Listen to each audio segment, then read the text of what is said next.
Hello नमस्कार दोस्तों। तो कैसे हो आप लोग? आई होप आप लोग मस्त हो गए, ज़बरदस्त हो गया और आप लोगों की पढ़ाई भी ज़बरदस्त चल रही होगी। तो आज मैं लेके आया हूँ वर्ल्ड वर्ल्ड हिस्ट्री का लेक्चर 4। इससे पहले मैंने क्या किया था? इससे पहले मैंने लेक्चर 3 तक पढ़ा दिया था। और अगर लेक्चर 3 तक नहीं देखे होंगे तो ये तो समझ में आएगा पुनर्जागरण, लेकिन एक बॉन्ड जो बनता है कॉम्बिनेशन वो नहीं बन पाएगा। मैंने क्या पढ़ाया था इससे पहले मैंने पढ़ाया था विश्व के बारे में। विश्व क्या होता है, विश्व के बारे में पढ़ाया था। तो विश्व होता है, अलेक्जेंडर के समय विश्व क्या था? अलेक्जेंडर के समय विश्व वह अलेक्जेंडर के समय थोड़ा सा था। फिर भौगोलिक खोजो ही तो इधर अमेरिका पता चला, इधर दक्षिणी अमेरिका पता चला, उत्तरी अमेरिका, दक्षिणी अमेरिका पता चला। फिर अफ्रीका के बारे में अफ्रीका का लास्ट केप और टाउन पता चला। फिर इधर एशिया के जापान के बारे में भी पता चला। तो यह क्या हुआ, विश्व का दायरा उसके साथ बढ़ता गया। फिर हम लोग ने क्या देखा था? 18वीं शताब्दी के पूर्व का विश्व। 18वीं शताब्दी के पूर्व का विश्व क्या था? 18वीं शताब्दी के पूर्व यानी कि मिडिल एज, 600 ईस्वी से लेके 1500 ईस्वी तक। 600 ईस्वी से लेके 1500 ईस्वी तक क्या सामंत और चर्च यह क्या थे? एक महत्वपूर्ण शक्ति के रूप में थे। तो हमने क्या पढ़ा था? सामंत के बारे में पढ़ा था। सामंत कैसे डिवाइड थे उसके बारे में पढ़ा था। सबसे ऊपर क्या होता था? सामंत होते थे। सामंत के बाद क्या? राजा भूमि का स्वामी होता था और वह सामंत रखता था। तो सबसे पहले ऊपर कौन सा होता? ड्यूक या अर्ल होता था। और उसके नीचे कौन सा होता था? उसके नीचे बैरन होता था। बैरन के नीचे नाइट होता था। नाइट क्या करता था? सेना भी रखता था। यानी ड्यूक, बैरन, नाइट यह तीनों क्या करते थे? तीनों सेना रखते थे और भूमि को बांट के देते थे। यानी कि देखिए,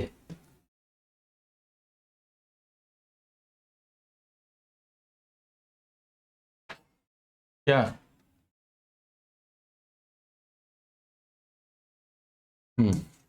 राजा राजा क्या होता था? ओनर होता था। ओनर होता था किसका? भूमि का, अपने भूमि। और यह राजा क्या करता था? सामंत रखता था। क्या रखता था? सामंत रखता था। सामंत में सबसे ऊपर कौन रहता था? द्विक रहता था। द्विक या अर्ल।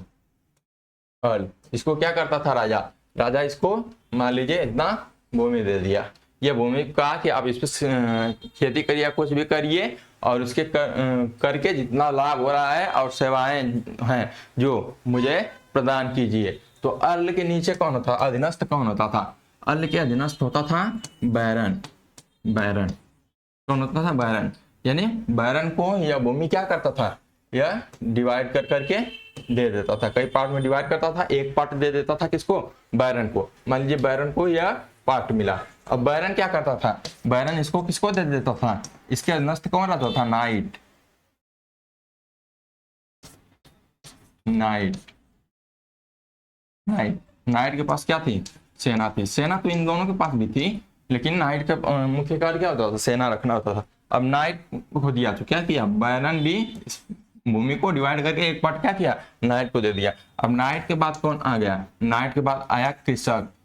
कृषक इसके पास ना तो सेना होती थी ना कुछ होता था। यह भूमि पे क्या करता था? यह लैंड है, इस भूमि पे खेती करता था। इसमें जो सेवाएं देता था और जो लाभ प्राप्त होता था उस पर टैक्स देता था। टैक्स टैक्स देता था। तो यह पढ़ा था 18वीं शताब्दी के पूर्व के विश्व में। फिर उसके बाद हम लोग ने क्या पढ़ा था? उसके बाद हम लोग ने पढ़ा था कि सामन चर्च के बाद, हाँ पढ़ा था।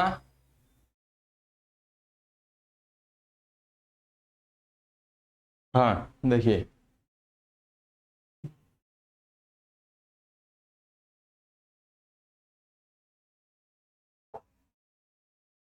उसके बाद हम लोगों ने पढ़ा था 18वीं शताब्दी के पूर्व विश्व।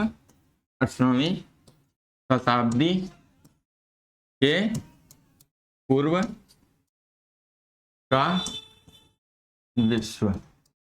और 14वीं से 17वीं सदी का विश्व। अब क्या यह 14वीं सदी से 18वीं शताब्दी के बीच में क्या हुआ, कुछ परिवर्तन भी हुए। तो इसे क्या कहा गया,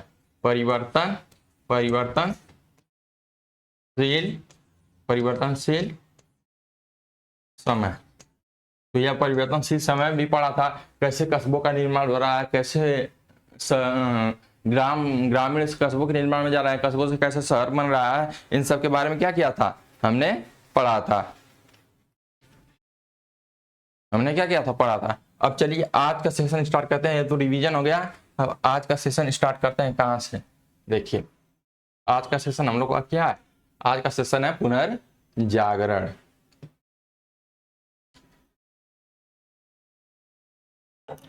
आज का सेशन क्या है, पुनर्जागरण। देखिए अब बताइए पुनर्जागरण क्या है। पुनर्जागरण क्या है, पुनर्जागरण का अर्थ होता है, क्या होता है बताइए। 14वीं ये क्या था, ये 14वीं शताब्दी में इटली से प्रारंभ होकर 15वीं शताब्दी में यूरोप के अन्य क्षेत्र जैसे क्या हुआ था, ब्रिटेन, फ्रांस, स्पेन और पुर्तगाल, हॉलैंड में विस्तार हुआ था।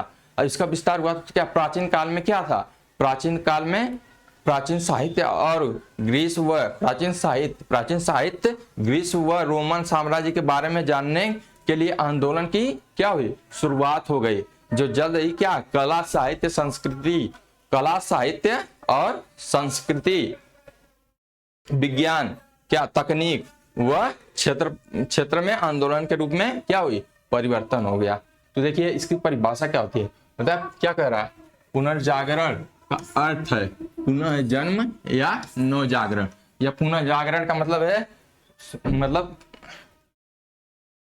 सोकर उठना, यह नहीं है पुनर्जागरण। इस पुनर्जागरण का अर्थ क्या है कि 14वीं से 17वीं शताब्दी के बीच यूरोप में हुए एक बौद्धिक, सांस्कृतिक, वैज्ञानिक और कलात्मक आंदोलन था। इसका आरंभ इटली से हुआ था और धीरे धीरे यह फिर पूरे यूरोप में फैल गया था। क्या हो गया था, फैल गया था। यानी कि क्या हुआ था, 14वीं से 17वीं शताब्दी के बीच यूरोप में हुआ एक क्या था, बौद्धिक परिवर्तन था, सांस्कृतिक, वैज्ञानिक, बौद्धिक, सांस्कृतिक, वैज्ञानिक और कलात्मक आंदोलन था। क्या था, बौद्धिक, सांस्कृतिक, वैज्ञानिक और कलात्मक आंदोलन था। और यह इसका आरंभ इटली से हुआ था और धीरे धीरे यह पूरे यूरोप में फैल गया। कहां कहां तक फैला, ब्रिटेन, फ्रांस, कहां फैला, ब्रिटेन में फैल गया। और कहां फैला, फ्रांस में फैला, फ्रांस के बाद स्पेन में फैला, स्पेन के बाद पुर्तगाल के बाद हाईलैंड में फैला। इन सब क्षेत्रों में क्या हुआ, फैल गया। तो पुनर्जन्म का मतलब, पुनर्जागरण से पहले क्या था, मिडिल एज था। मिडिल एज में चर्च, पोप, सबके अंधविश्वास सब बढ़ रहा था, यानी पूरा समाज क्या था, डार्क एज में था। और पुनर्जागरण के कारण पुनर्जागरण के बौद्धिक चिंतन के बारे में विकास हुआ और सांस्कृतिक, मतलब जो संस्कृति लिटरेचर थी वो सब आए, तो उसके बारे में पढ़ा, तो प्राचीन की तरफ जाने के लिए उत्साह बढ़ा। तो इससे क्या हुआ, इससे उन लोगों में पादरी उदरी नन उन सामंतों से विद्रोह करने का उत्साह जगा। तो इससे क्या हुआ, इससे यूरोप क्या हुआ, एक नए मार्ग की ओर अग्रसर हुआ। तो देखिए इस काल में लोगों ने प्राचीन यूनानी और रोमन सभ्यताओं के ज्ञान, साहित्य, क्या इस काल में लोगों ने प्राचीन यूनानी और रोमन सभ्यताओं के ज्ञान, यानी रोमन सभ्यताओं ज्ञान, साहित्य, कला, साहित्य के बाद क्या, कला के बाद दर्शन को फिर से अपनाया। क्या किया, रोमन सभ्यता, यानी जो पहले रोमन सभ्यता थी, यानी एंशियंट, प्राचीन काल में गए, प्राचीन काल में क्या गए, तो रोमन साम्राज्य के बारे में जाने। मतलब जब रोमन साम्राज्य के बारे में जाने तो उनमें क्या हुआ, फिर से मतलब सभ्यता के ज्ञान, साहित्य, कला और दर्शन को फिर से अपनाया। क्या क्या, रोमन साम्राज्य के बारे में गए तो कहें कि यह तो बहुत ही बढ़िया नियम पहले चल रहा था, बहुत बढ़िया समाज था रोमन सभ्यता में, तो इसलिए इनका मन क्या हुआ, प्राचीन की तरफ गया। मतलब प्राचीन की तरफ चले, जाने क्या होता है। तो अंधविश्वास की जगह तर्क, पहले क्या था, डार्क एज था। पादरी क्या कर, चर्च क्या करता था, पादरी, पोप या नन क्या करते थे, ये लोग कहते थे कि तुम आओ, तुम जितना पाप किए हो तुम मुझसे क्षमा पत्र खरीदो इतने दाम में, और इसको खरीदने से तुम्हारा सब पाप क्या हो जाएगा, चारों धाम की यात्रा करने से बेहतर है तुम इसे खरीदो, पाप तो यह अंधविश्वास जो चल रहा था वो क्या हुआ, तर्क, टेक्नोलॉजी, तर्क मतलब रीजनिंग, अविज्ञान, साइंस और मानव की क्षमताओं पर अधिक बल दिया जाने लगा। यानी मानवतावाद का पेट्रार्क थे, पेट्रार्क ने क्या किया, मानवतावाद का विकास जनक कहे जाते थे, मानवतावाद की तरफ क्या हुए, अग्रसर हुए। और देखिए आगे क्या करा, पुनर्जागरण के कारण,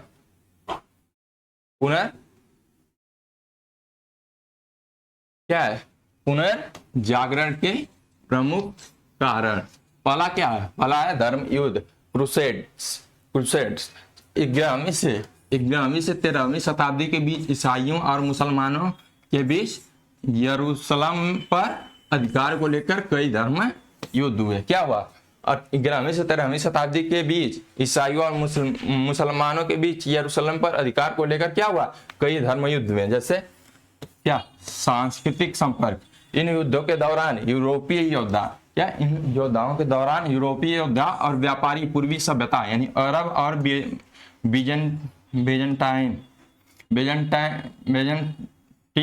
या रोमन साम्राज्य के संपर्क में आए। क्या हुए, इन युद्धों के दौरान यूरोपीय योद्धा क्या हुए या और व्यापारी पूर्वी सभ्यता यानी अरब और बेजंटाइन रोमन साम्राज्य के संपर्क में आए। ज्ञान का आदान प्रदान, अरब लोग क्या करते थे, गणित, विज्ञान, दर्शन और चिकित्सा में बहुत आगे थे। क्या थे, अरब के लोग क्या थे, गणित, विज्ञान, दर्शन और चिकित्सा में क्या थे, बहुत आगे थे। यूरोपीय लोगों ने उनसे कागज, कुतुबनुमा और अरस्तु कुतुबनुमा को कंपास कहते हैं, यानी कुतुबनुमा दिशा सूचक यंत्र को क्या कहते हैं, कंपास या कुतुबनुमा कहते हैं। और अरस्तु के दर्शन जैसे विषयों को सीखा जिससे उनके सोचने का क्या तरीका बदल गया। दूसरा कारण क्या है,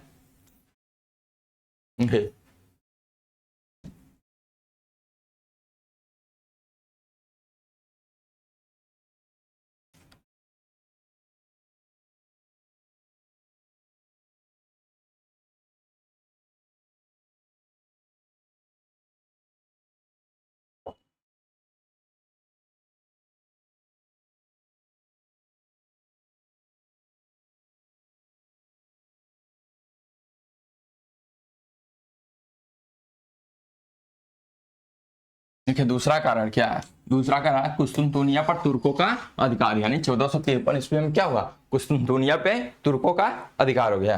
तो देखिए यह क्या था, यह टर्किश था, ये क्या है, टर्की। यहीं से क्या होता था, पहले स्थल रूप से व्यापार होता था यूरोप में। तो क्या करते थे वो लोग, सोना चांदी ले आते थे, देते थे और खरीदते थे। क्या वास्को डी गामा ने भारत की खोज की, वह भारत के जलीय मार्ग का खोज किया था, यानी भारत से यूरोप में व्यापार पहले भी होता रहता था, लेकिन उसने क्या किया, यह तुर्की है 1453 ईस्वी में कुस्तुनतुनिया पे, यहीं पे एक जगह है कुस्तुनतुनिया, वहीं से क्या है, यह जंक्शन पॉइंट है, यहीं से क्या होता था, यूरोप में व्यापार होता था। तो इस पे क्या हुआ, तुर्कों का अधिकार हो गया, तुर्कों का अधिकार हो गया। तो यहाँ क्या होगा, ऑटोमन साम्राज्य का विस्तार हुआ। ऑटोमन साम्राज्य का विस्तार से क्या हुआ, यह तुर्की और क्या यूरोप में मतभेद हुए, यानी धर्म युद्ध चला। तो इससे क्या हुआ, व्यापार रुक गया। व्यापार रुक गया तो यूरोप वाले भी चिंतित हो गए कि अगर हम लोग के यहाँ से जो मसाला जाता था, अगर वो मसाला न जाए तो यूरोप का जो भी भोजन है या मांस जो खाते हैं वो क्या हो जाएगा, खराब हो जाएगा। हम लोग का स्पाइसी मसाला जो होता था उसमें क्या होता था, इतने अच्छे से रहते थे कि उसमें अगर उसको लपेट के रख दिया जाता था तो कई दिन तक क्या होते थे, खराब नहीं होते थे। तो क्या हुआ, तुर्की पे ऑटोमन साम्राज्य का विस्तार हुआ। इससे क्या हुआ, तुर्की से जब साम्राज्य हुआ तो यह कुस्तुनतुनिया से जितने भी लोग थे वे लोग क्या भागे, वे लोग भागे इटली के रोम शहर में। अब भागे यहाँ से तो क्या किए, यहाँ से साहित्य मतलब प्राचीन काल के कई सारे साहित्य लिटरेचर बुक सब लेके क्या किए गए। जब रोम में पहुंचे तो वहां पढ़ने लगे, वहां पढ़ने लगे तो क्या हुआ, अपने प्राचीन संस्कृति के बारे में जाने, अपने प्राचीन संस्कृति के बारे में जाने। तो कहे कि हम लोग क्या करेंगे, प्राचीन की तरफ लौटेंगे, मतलब पहले जैसा हम लोग का संस्कृति था उसकी तरफ हम लोग जाएंगे। तो यह था क्या, यह कुस्तुनतुनिया पर तुर्कों का अधिकार यानी 1453 ईस्वी में। यह घटना पुनर्जागरण का तात्कालिक कारण और सबसे महत्वपूर्ण कारण मानी जाती है। यूनानी विद्वान का पलायन यानी वहां जो यूनानी विद्वान थे वो क्या हुए, वहां से भागे और रोम में आए। 1453 ईस्वी में उस्मानिया तुर्कों ने बिजेंटाइन साम्राज्य की राजधानी कुस्तुनतुनिया पर क्या कर दिया, कब्जा कर लिया। वहां रहने वाले यूनानी विद्वान और प्राचीन पांडुलिपियां और ज्ञान विज्ञान के साथ इटली की ओर भागे। क्या प्राचीन पांडुलिपियां और ज्ञान विज्ञान को लेकर कहां भागे, इटली की ओर भागे। ज्ञान का प्रसार क्या हुआ, पहले अब यूनानी विद्वानों का पलायन हुआ, अब ज्ञान का प्रसार हुआ। इटली में पहुंचे इन विद्वानों ने प्राचीन ग्रीक और रोमन साहित्य, कला, दर्शन को पढ़ना क्या किया, शुरू किया, जिससे लोगों में पुरानी वैज्ञानिक सोच फिर से जागृत हुई। क्या हुआ, पुरानी वैज्ञानिक सोच फिर से जागृत हुई। अब देखिए तीसरा कारण क्या है, तीसरा कारण क्या है, तीसरे कारण में करा है नए समुद्री मार्गों की खोज। क्या, नए समुद्री मार्गों की खोज। कुस्तुनतुनिया पर तुर्कों के कब्जे के बाद यूरोप और भारत एशिया के बीच का थल मार्ग बंद हो गया। क्या, स्थल मार्ग,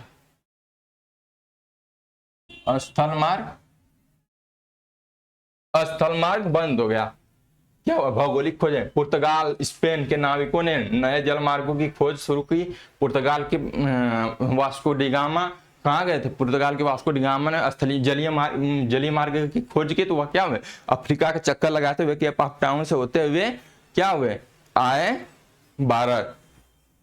तो उन्होंने जलीय मार्ग, भारत के जलीय मार्ग का खोज कर लिया। तो और वास्को डी गामा ने भारत के समुद्री मार्ग की क्या की, खोज की। और कोलंबस ने अमेरिका की खोज की। क्या, स्पेन का रहने वाला कोलंबस 1992 ईस्वी में क्या किया, अमेरिका की खोज की। विश्व दृष्टि का विस्तार हुआ। इस दुनिया और नई संस्कृति से परिचय होने के बाद यूरोप के लोगों के मन में पुरानी अंधविश्वासी मान्यता जैसे पृथ्वी चपटी है, यह समाप्त होने लगी। इसी के समय क्या हो जाएगा, कई वैज्ञानिक आएंगे, वैज्ञानिक जैसे कॉपरनिकस आएंगे। तो कॉपरनिकस क्या करेंगे, बताएंगे कि पृथ्वी अपने अक्ष पर क्या करती है, घूर्णन करती है और पृथ्वी सूर्य के चारों ओर घूमता है, न कि पृथ्वी सूर्य के चारों ओर घूमता, न कि सूर्य पृथ्वी के चारों ओर घूमता है। और फिर उसके बाद गैलीलियो आए। गैलीलियो ने क्या किया, टेलीस्कोप का आविष्कार किया। तो टेलीस्कोप से देखा गया तो पता चला कि नहीं, पृथ्वी के केंद्र में सूर्य है, न कि पृथ्वी के केंद्र में सूर्य है, न कि पृथ्वी है। फिर उसके बाद कैपलर आए। कैपलर ने गणित का कई फार्मूला दिया। न्यूटन आए, गुरुत्वाकर्षण का नियम दिया। वेसेलियस आए तो उन्होंने मानव की संरचना के बारे में बताया कि मानव की संरचना क्या होती है।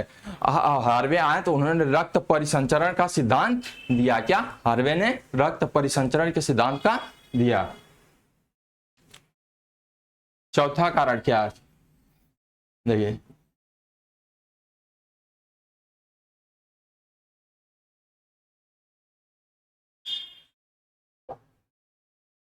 चौथा कारण है छापे खाने का आविष्कार।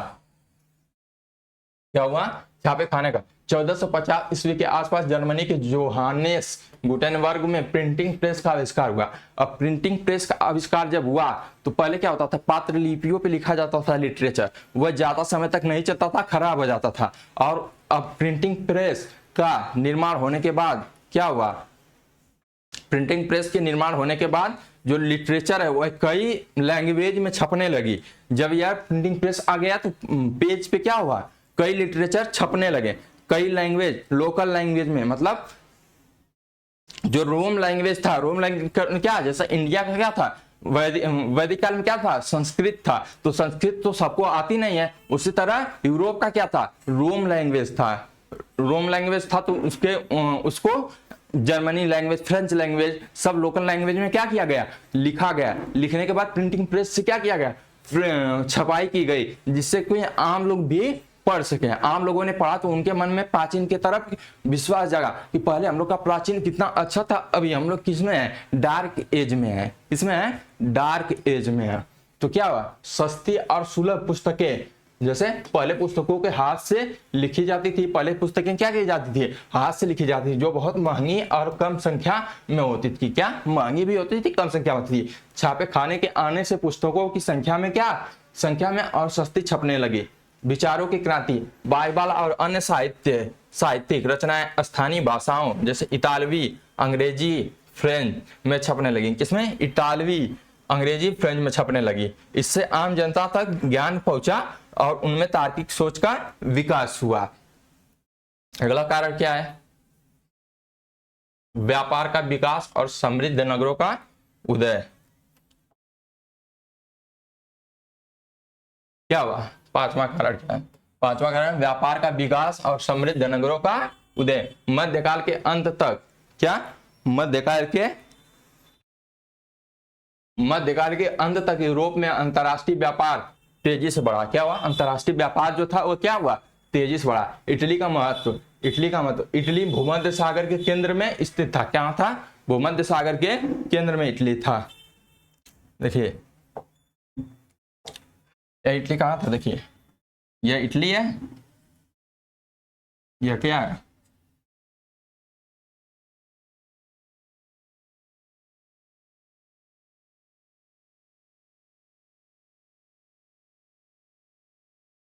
ये क्या है? यह इटली है, यह भी इटली है। यह क्या है? इटली। यह क्या है? भूमध्य सागर। ये सब क्या है? भूमध्य सागर। उसकी कहाँ? केंद्र में स्थित है। मतलब आधा, इसका आधा से अधिक हिस्सा भूमध्य सागर में है। भूमध्य सागर में है तो क्या हुआ? स्थित था, इसलिए वह व्यापार का सबसे बड़ा केंद्र बना। भूमध्य सागर में था, बंदरगाह उसके बहुत अधिक रहे होंगे, इसलिए वह क्या बना? व्यापार का सबसे बड़ा केंद्र बना। फ्लोरेंस, वेनिस, मिलान, फ्लोरेंस कहाँ है? इटली में पड़ता है। वेनिस, मिलान और जेनोआ जैसे समृद्ध नगर विकसित हुए। क्या हुआ?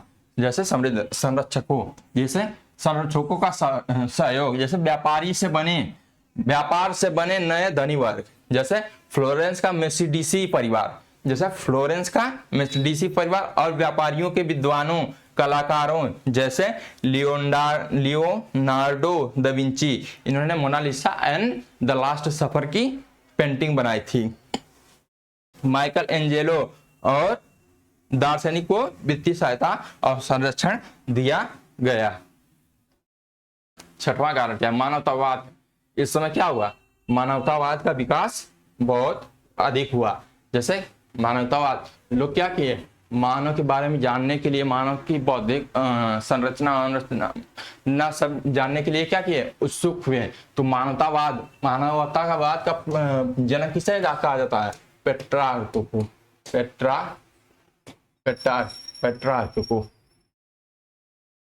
पुनर्जागरण की सबसे बड़ी बौद्धिक विशेषता मानवतावाद थी। सबसे बड़ी बौद्धिक विशेषता क्या थी? मानवतावाद थी, जिसके जनक कौन थे? पेट्रार्क थे। कौन थे?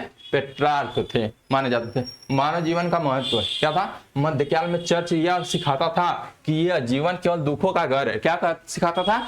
यह जो जीवन है यह केवल दुखों का घर है और केवल मोक्ष की चिंता करनी चाहिए। यानी हमें किसकी चिंता करनी चाहिए? केवल मोक्ष की।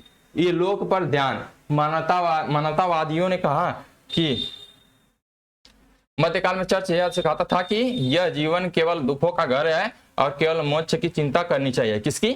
मोक्ष की चिंता करनी चाहिए। वह मोक्ष किससे मिलेगा? क्षमा पत्र खरीदने से मिलेगा। तो यह अंधविश्वास क्या था? प्राचीन का मिडिल एज में क्या चल रहा था। तो दूसरा, लोक पर ध्यान, यानी मानवतावादियों ने कहा कि यह जीवन सुंदर है, यह जो जीवन है क्या है? बहुत ही सुंदर है और मानव का कल्याण, उसकी खुशी और उसका सर्वांगीण विकास सबसे महत्वपूर्ण है। ईश्वर के स्थान पर उन्होंने क्या किया? मानव चिंतन पर को केंद्र बनाया। क्या कहा? कि यह जो शरीर मानव का यह क्या जीवन है, यह क्या सुंदर है। फिर मानव का कल्याण और उसकी खुशी और उसका सर्वांगीण विकास सबसे महत्वपूर्ण है। तो ईश्वर के स्थान पर इन्होंने क्या किया? मानव चिंतन का केंद्र बन गया। सातवां क्या है कारण? सातवां कारण है धर्मशास्त्र और चर्च का पतन। यानी धर्मशास्त्र और चर्च का क्या हुआ? धीरे धीरे पतन हुआ। मध्यकाल में कैथोलिक चर्च और पोप का समाज पर कड़ा नियंत्रण था। क्या था? भ्रष्टाचार और अंधविश्वास। जैसे चर्च में फैले भ्रष्टाचार, जैसे क्षमा पत्र यानी इंडल्जेंस को बेचना। क्षमा पत्र, तुम हमसे क्षमा पत्र, तुम मोक्ष को प्राप्त हो जाओगे। ये हो गया, चारों धाम की यात्रा करने से अच्छी है तुम क्षमा पत्र खरीदो इतने पैसे में, तो तुम मोक्ष को प्राप्त हो जाओगे।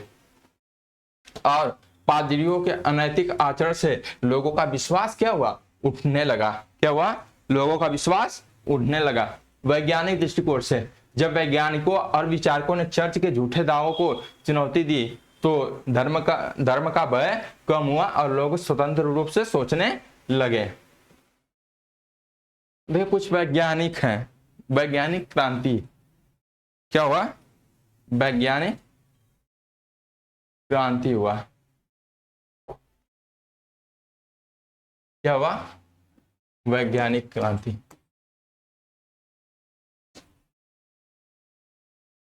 वैज्ञानिक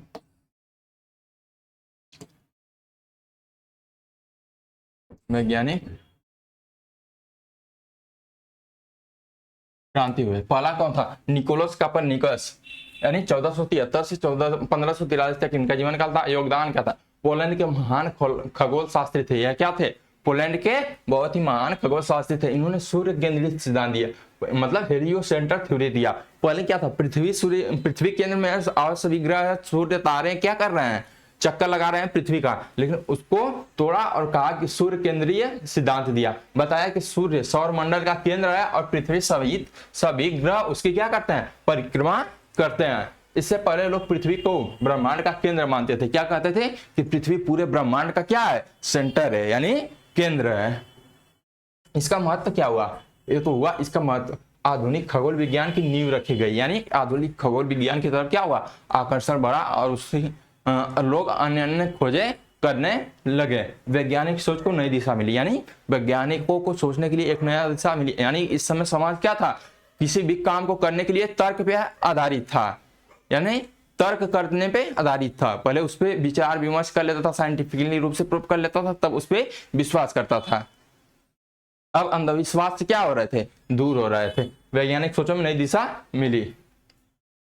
दूसरे कौन थे, गैलीलियो थे। इनका जीवन काल था 1564 से 1642 ईस्वी में। योगदान क्या था, दूरबीन में सुधार किया और उसने उससे अंतरिक्ष का अध्ययन किया। गैलीलियो ने दूरबीन का, टेलीस्कोप का क्या किया, निर्माण किया। उससे क्या देखा कि अंतरिक्ष देखा तो कहा कि यह सत्य है कि पृथ्वी पृथ्वी केंद्र में नहीं है, सूर्य केंद्र में, सौर मंडल में पृथ्वी केंद्र में नहीं है, सौर मंडल में सूर्य केंद्र में है। पृथ्वी अन्य ग्रह और स्टार क्या कर रहे हैं, सूर्य का चक्कर लगा रहे हैं।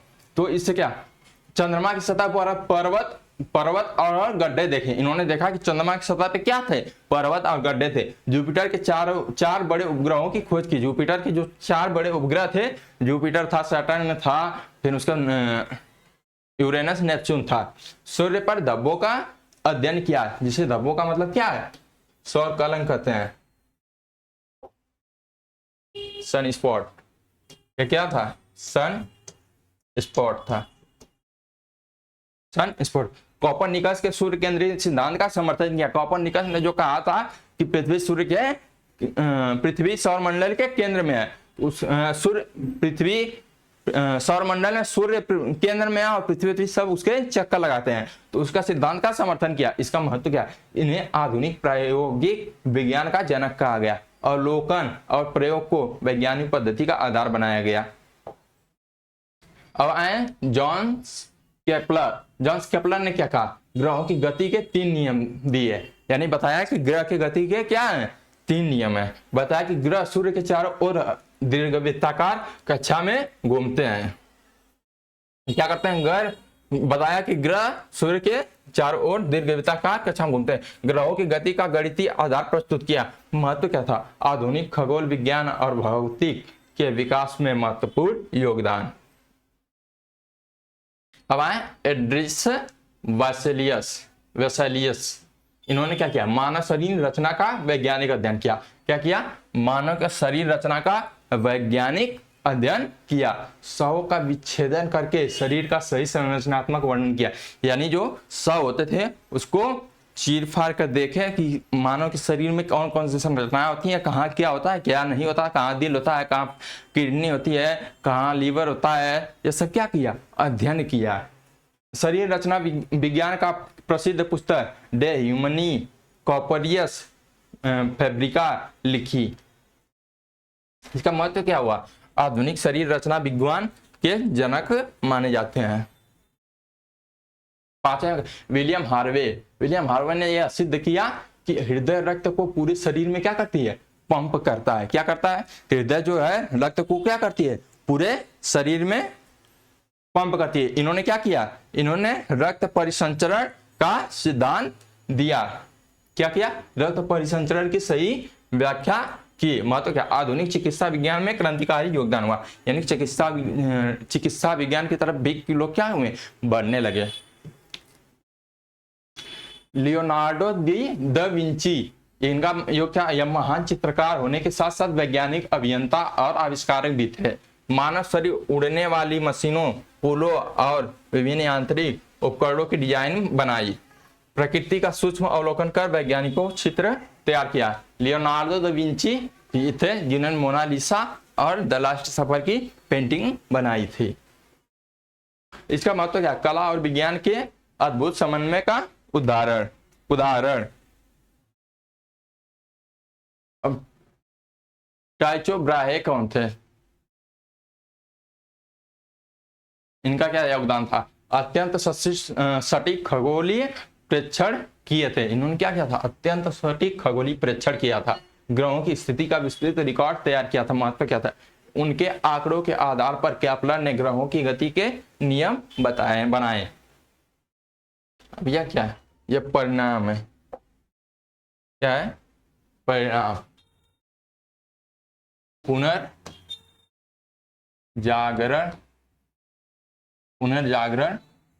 के परिणाम,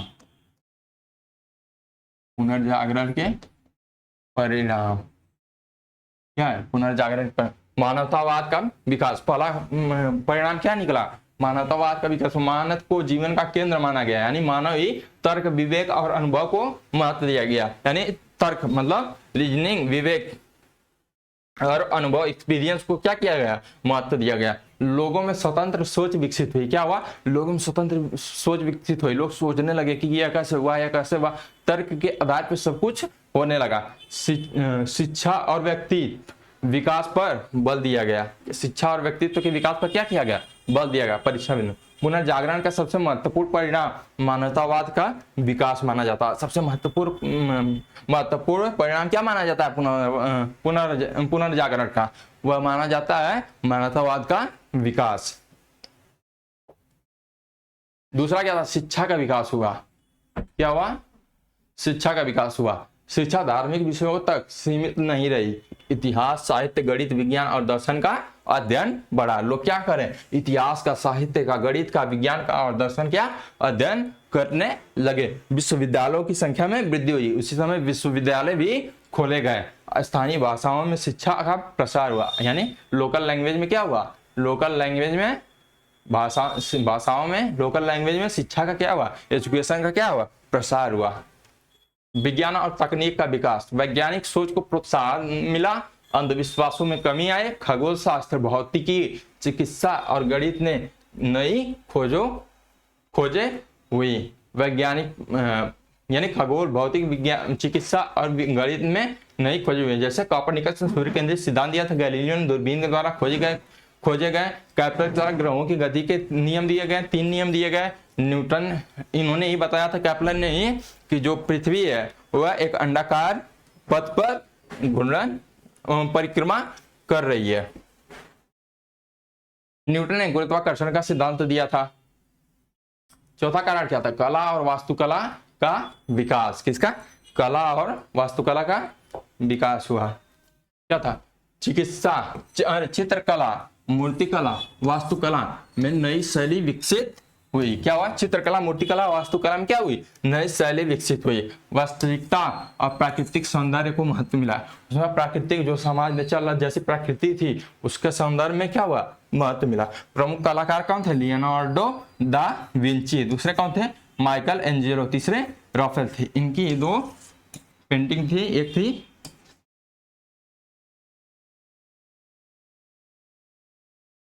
एक था द लास्ट सफर,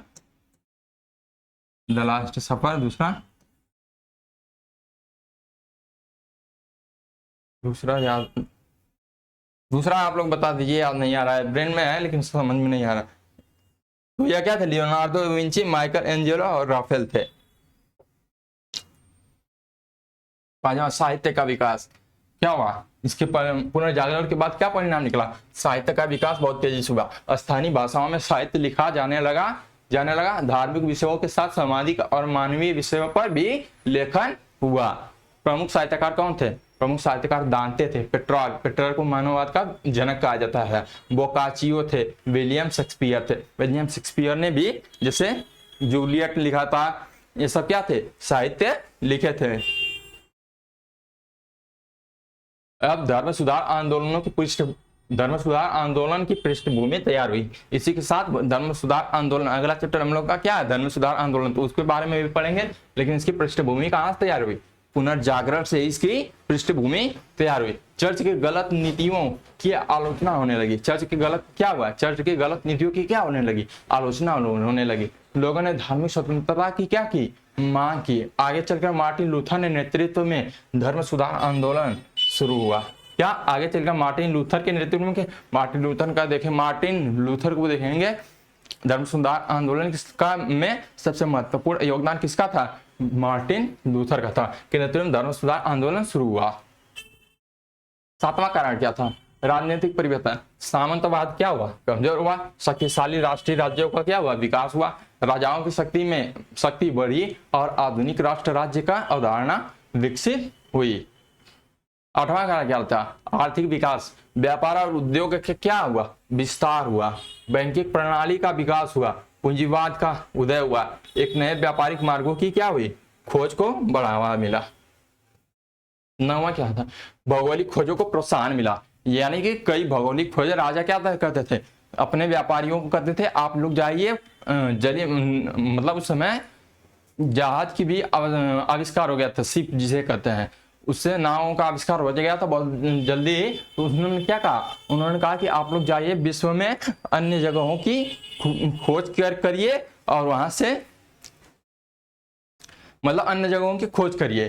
तो क्या हुआ, नई जगहों की खोज की भावना बढ़ी। कोलंबस ने अमेरिका की खोज की, वास्को डी गामा ने भारत पहुंचा, मैगेलन के अभियान ने विश्व परिक्रमा का मार्ग प्रशस्त किया। मैगेलन जो थे उन्हें पूरे विश्व को भ्रमण किया था, पूरे विश्व का चक्कर लगा के वापस वहीं आए थे। 10वां क्या था, मुद्रण कला का विकास, जो हांस गुटेनबर्ग द्वारा मुद्रण कला के विकास से पुस्तकों को तेजी से प्रसार हुआ, शिक्षा और ज्ञान आम लोगों तक पहुंचा, विचारों का तेजी से प्रसार हुआ। सामाजिक कार्य या राष्ट्र कार्य, अंधविश्वास और रूढ़िवादिता में कमी आई। पहले जो समाज में क्या था, अंधविश्वास था, रूढ़िवादिता थी, उसमें क्या हुई, कमी आई। मध्यम वर्ग का उदय हुआ, और जो मध्यम वर्ग था क्या हुआ, उसका उदय हुआ। व्यापारी या क्या हुए, इनका उदय हुआ। सामंत सब क्या हुए, पतन हो गया सामंत का। महिलाओं की शिक्षा और सामाजिक स्थिति में क्या धीरे धीरे सुधार आया, महिलाओं की शिक्षा और सामाजिक स्थिति में क्या धीरे धीरे सुधार हुआ। तो चलिए आज के लिए बस इतना ही रखते हैं। अगर वीडियो समझ में आया हो, लेक्चर समझ में आया तो इसको शेयर सब्सक्राइब करिए और अन्य दोस्तों में भी शेयर करिए। चलिए धन्यवाद।